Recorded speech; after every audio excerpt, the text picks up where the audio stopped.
Hello, and welcome to Psychonics. Here, cosmic rhythms lead us as we figure out the secrets of life. As September 2024 gets closer, the world is getting ready for a moment of huge change. Mars and Ketu will come together in a powerful way, shaking the old world to its core and revealing new roads and challenges that no one saw coming. During this important month, these energies will spread around the world, waking up ancient forces and helping us understand our shared fate better. Come with me as we look into the astrological currents that will affect not only what happens in countries, but also the very fabric of our world. Now is the time of big change. Let's work together to get through these cosmic tides. In September 2024, the stars will bring about a huge change that will have an effect on everything in our world. When Mars and Ketu come together, they make a powerful alignment that is more than just a line of planets. It is a cosmic call to action. This celestial event will shake the roots of long-standing structures, both in our own lives and around the world. It will force us to face the old ways and get ready for the changes that are coming. Mars, the planet of war, is about to meet Ketu, the karma node. This could be the start of a time when global tensions rise and the balance of power is tested like never before. As Mars's energy drives fights and Ketu's energy breaks down what doesn't serve us anymore, international relations could change dramatically and political landscapes could change in ways that no one expected. If you look back to August 2024, the stars were already telling the story of what was to come. The predictions were clear. The U.S. economy was in shaky shape, and markets were moving around because of forces that couldn't be seen. Over the water, the friction between China and Taiwan grew. Their quiet standoff was a sign of things to come, and things will only get worse. In the Middle East, Israel was caught up in battles that were similar to the trouble that the stars had predicted. These events were not one-offs. They were the first signs that strong forces are becoming stronger as September approaches. These energies have left an impression that reminds us that the universe is always moving and changing our world all the time. As we move through this important month, Mars and Ketu's forces encourage us to look deeper than what's happening in the world and figure out what's really going on. The problems we face aren't just on a world scale, they affect us personally and push us to face our own inner battles and align with the power of this time to change things. There is a voice in the sky, and September 2024 could be the month when everyone listens. When Mars moves into Gemini at the end of August, the air is filled with fiery energy. This is not a time for people who are easily scared. Mars in Gemini makes people want to take action, be determined, and learn more, which can lead to passionate arguments and heated conversations. Mercury rules Gemini, which has a dual nature. This, along with Mars' assertive force, makes for a volatile atmosphere where words can become weapons and quick choices may need to be made. This energy doesn't stay in one-on-one conversations, it spreads to the world stage, where the stakes are much higher. The effects of this transit are likely to be felt around the world, especially between giants like China and the US. Already smoldering tensions between these countries could boil over as Mars fuels the fires of conflict and forces leaders to act without thinking, maybe even without thinking at all. Diplomacy may lose its careful balance, which could lead to a time of uncertainty and conflict. At the same time, Uranus, the planet of sudden and violent change, starts its journey backwards in Taurus, a sign that is very linked to the Earth and stability. Uranus doesn't move slowly, though. Its backwards motion is sped up by its connection to Algol, a fixed star that is often linked to chaos and danger. In old mythology, Algol was called the demon star. Its energy is ominous and can show up as sudden natural disasters that literally and figuratively shake the ground we stand on. Uranus is telling us to question the systems we've come to depend on, especially when it comes to power and leadership. These retrograde periods are unstable times when people who feel safe become unsure, and people in power may feel their hold on it weaken. Algol adds a touch of danger, suggesting that the changes Uranus brings could be quick and cruel, tearing apart things we thought were solid. Mars in Gemini and Uranus, backward in Taurus, tell a story of change and challenge. They tell us to stay alert and flexible as the universe tests our resolve. When the new moon rises in Leo on September 3, it brings a strong wave of creative and sexual energy that resonates deeply in the Purva Falguni nakshatra. It is easy to express yourself creatively, find love, and have fun in this lunar house, which is ruled by Venus. Things that make you want them come up, and your heart longs for beauty and relationship.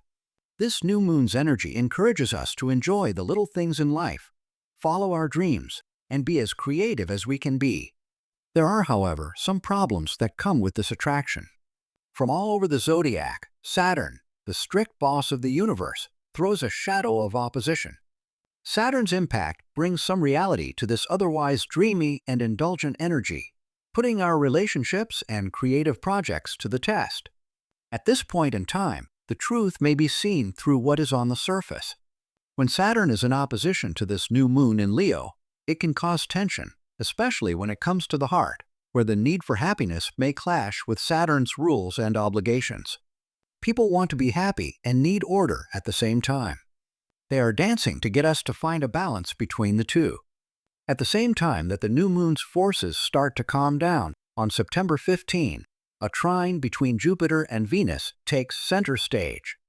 This lovely angle, where Jupiter's expanding energy meets Venus's love and beauty, is a sign of growth and plenty. They work together to make a strong force that can bring gifts, wealth, and chances to connect with others more deeply. You shouldn't let your guard down totally, though. Now that Venus is in Virgo, she is in a sign that is cerebral, critical, and often set on perfection. In this position, Venus feels a little out of place because Virgo is very careful. Jupiter wants to grow and get better, but Venus in Virgo may be having a hard time with thoughts of not being good enough or wanting to perfect something that should just be enjoyed. Keeping this energy in check is the hard part. How can we take advantage of Jupiter's opportunities for growth without being too hard on ourselves or others? The important thing is to find balance between these two forces, letting Jupiter's expansive nature inspire us while keeping Venus centered on doing useful, important things. This time is a dance in the sky between desire and discipline, growth and restraint. The energies are asking us to move through them with grace and knowledge. As the middle of September draws near, the universe is filled with the strong and disturbing energy of a Mars-Ketu square, which will happen exactly on September 16th or 17th. In this case, there is no gentle alignment. Instead, there is a clash of fiery resolve and karmic reckoning.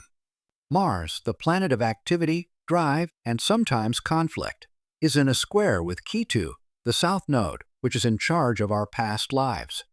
This aspect is like a spark in a tinderbox. It brings up old problems again, especially ones that first came up around the time of the April moon eclipse. We may feel like we have no control over the situations we find ourselves in because the energies are all over the place. Old wounds and patterns come back to haunt us with a rage. It's like the world is telling us that we can't ignore these problems any longer. We need to face them, understand them, and then let them go. The Mars-Ketu square is a signal to move, but it doesn't mean you should just go for it. It's about recognizing the past, learning from it, and using what you've learned to get through the rough present. The sky will show us another powerful event just a few days later. On September 18, there will be an eclipse of the moon in Pisces. Eclipses are always important, but this one is especially heavy because it's happening in the mysterious sign of Pisces. In Pisces, the last sign of the zodiac, things come to an end. People become more spiritual, and limits fall apart. It is time to let go of things that are no longer helpful on our spiritual path during this eclipse. There is a strong energy surrounding this lunar eclipse that tells us to let go and trust the process of change, even if it makes us feel uneasy. But because this eclipse is in Pisces, which is a sign of mystery and possible danger, it adds another layer of wonder and risk.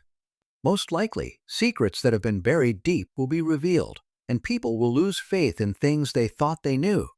Because Pisces energies can make it hard to tell the difference between truth and illusion, there is also a chance that a new pandemic will start, whether it is real or made up. The past is being faced, and the present is being changed during this time of great cosmic cleansing. Getting the energies isn't easy, but we need them to grow and evolve. We are going through a time of big changes, and the world is asking us to trust the process, let go of the things we can't change, and welcome the change that is happening. As Mars starts its trip through Gemini, the forces of space affect each country in its own unique way. As the warrior planet moves through people's charts, it affects important areas. For the US, this happens in the 7th house, which is about open enemies, partnerships, and allies. As Mars moves through this important area of the sky, the energies will no doubt make the already heated election campaign even worse. Words will be used as weapons, and politics will turn into a war. There is a lot of room for conflict, both at home and abroad, and the leaders of the country need to be very careful as they manage the rough waters ahead. Mars affects the 4th house in China, which is about home life, land, and the very foundations of the country. This points to a time of unrest within the country when concerns about the safety and health of the people become very important. It might be hard for the government to keep things stable, especially since Uranus is moving backwards, which shakes the roots of power and leadership. The country could go through sudden and unexpected changes, so being able to adjust and bounce back will be very important. Mars is also having an effect on the UK as it moves through the 9th house, which is about travel, higher education, and dealing with other countries. There may be a lot of diplomatic action going on right now, and the country's relationships with other countries may be put to the test. A lot of attention may be paid to foreign law, trade agreements, or issues in higher education and philosophy. The force of Mars here makes us think that we need to be very careful about our foreign policies and aware of the problems that could come up because of them. In Russia, Mars and Ketu meet in the 12th house, which is linked to secrets, enemies that are hidden, and places where people are locked up. The country may have to deal with problems that have been kept from view. The past is coming back to haunt the present. Ketu's impact makes me think of a karmic reckoning where I have to face the results of my past actions. The country needs to face its inner problems and the forces that work behind the scenes during this time of reflection and possibly isolation. Mars and Ketu will have a strong effect on the Middle East, which already has a lot of religious and historical importance. This is especially true when it comes to belief systems, foreign influence, and hidden enemies. There may be more tensions now because religion and political ideas are at odds with each other, and the chance of a fight is growing. The forces tell us to be careful because what we do now could have big effects in the future. In India, Mars and Ketu meet in the 3rd house, which is about contact, transportation, and countries that are close by. This means that the country may be actively involved in these areas, where it may be in heated debates, agreements, or even wars with neighboring countries. This area is charged with Mars energy, which makes things move and maybe even get violent. But Ketu's influence adds a karmic element where the country's past acts become important. There is a great chance to grow, change, and awaken spiritually this month, thanks to the world. There are strong forces at play that push us to face our fears, deal with our past, and open ourselves up to the unknown. Let us remember that the universe is a guide, not a boss, as we go through this time. We can change our fate, connect with the higher forces at work, and make the most of this time for our own good. Even though the world is in chaos, each of us has the power to find peace, become wiser, and learn more about the divine forces that guide us. Let's follow the road of light, love, and spiritual awakening during these times of change. The universe is with us all the way. Keep an eye out for more ideas and direction as we go through September 2024 together.